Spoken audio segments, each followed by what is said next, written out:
as they come along. So this video isn't the informal or informational video I wanted to make. It is just a quick update video responding to some of the comments, some of the people that have reached out to me.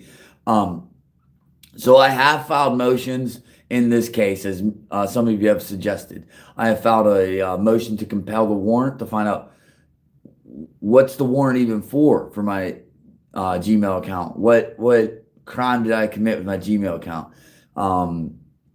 Who signed off on the warrant? Because now the county court system has made themselves a victim, so the victim can't sign off on your warrant. So is the warrant defective from the get-go? And that's what I think is going to be revealed with the motion to compel. Motion to quash. I'm trying to filed a motion to quash the warrant.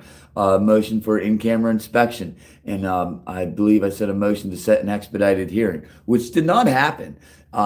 Those motions are under PA law are supposed to be responded to within 10 days. It's been 10 days. They have not responded. It's been over 10 days. So I don't know what to do about that because I'm not being provided equal access to the court.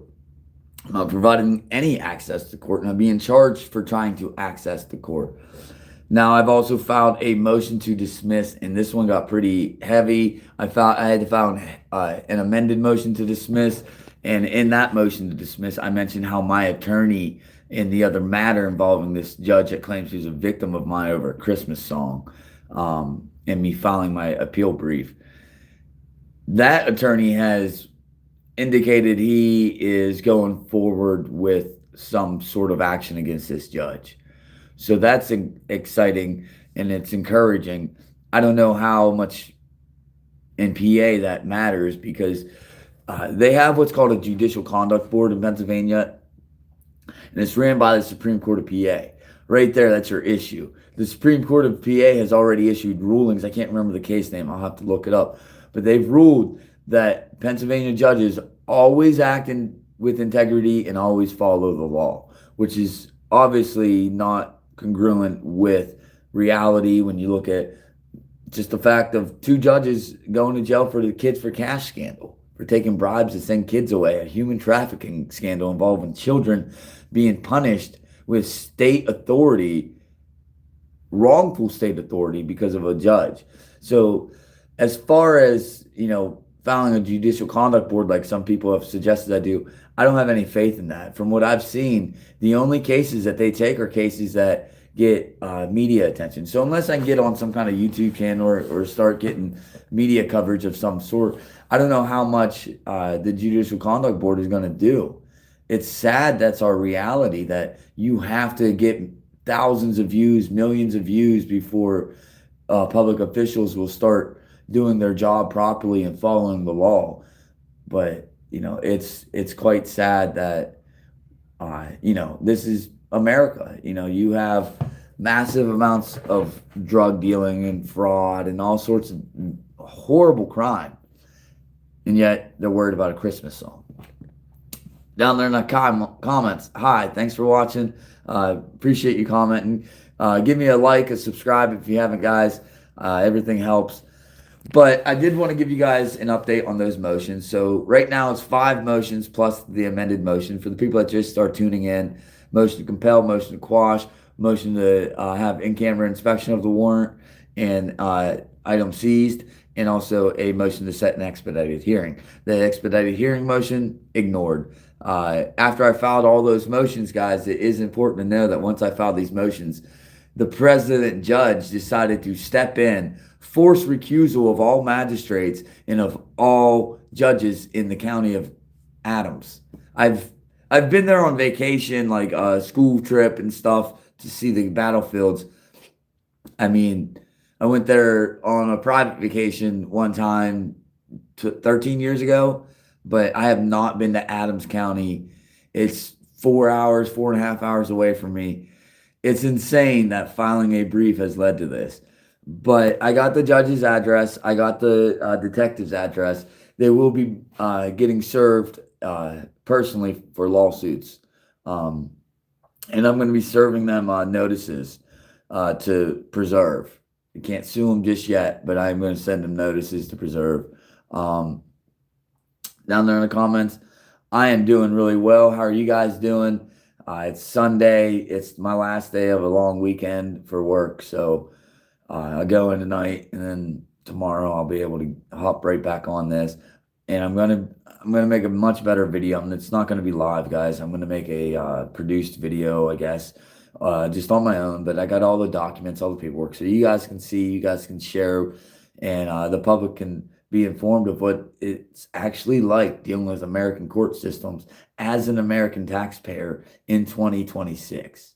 Because it's no different for me than anyone else, I would assume.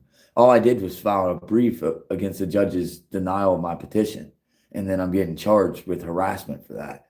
So I don't think I'm special. I know I didn't commit any crimes to be charged with harassment. My attorney is pretty upset about this. Like I said, he's going to be going forward with his actions on his end. I don't know if that involves a Judicial Conduct Board complaint from him as well. He did file a couple motions pointing out the conflict of interest with the judge demanding recusal, saying it was supposed to be sua sponte. That means mandated on the judge's own actions because of the circumstances, because you can't be a victim and a judge over someone. But it's Adams County, Pennsylvania. Pennsylvania is historically corrupt, and you guys get to see firsthand, because I'm going to go live as much as I can to show you what these people are like, to show you the process in America in 2026. Because they say we're free. We're not free. We have the illusion of freedom. I hate to say it, but we really are not free whenever the judiciary is immune. The prosecution is immune. Anytime you have immunity, you have tyranny, because immunity is tyranny. It's just a better way of saying it. I'm immune from my accountability. If I punch you in the face, I'm immune. No, you're just a tyrant I can't hold accountable. There's no difference. It's just one's a nicer word. I'm immune. You're not immune. You're a tyrant. You've made yourself better than us. And that's how the courts are. If you guys don't know, look into, I think it's Marbury v. Madison, and then also Bradley v. Fisher.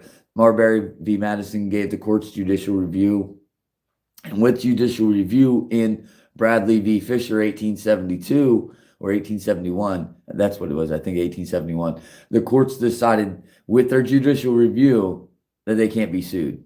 They have judicial immunity, they decided. What's judicial immunity? They can never be held accountable for any acts committed as a judge.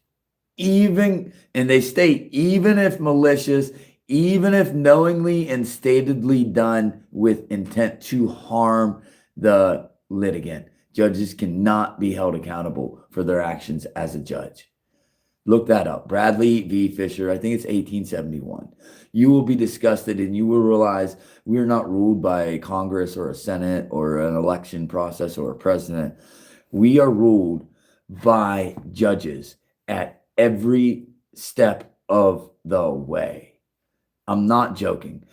There has been people like Jim Jordan from Ohio has introduced legislation trying to overturn this ruling from the Supreme Court, this 1871 ruling where you can't sue a judge for their corrupt acts, even if they know they're being corrupt. So even if they do it to harm you, there's no accountability. That's tyranny. That's tyranny.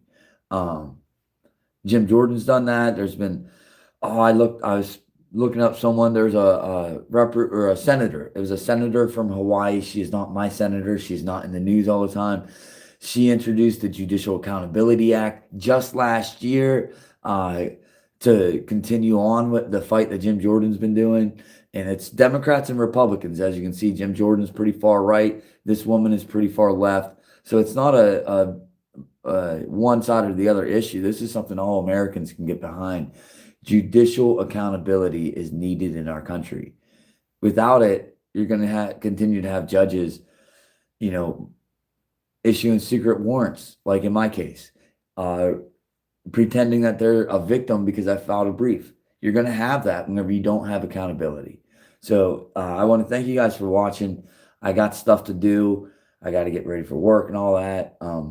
But thanks for watching, and I'm going to give you guys that updated video. It's going to have everything.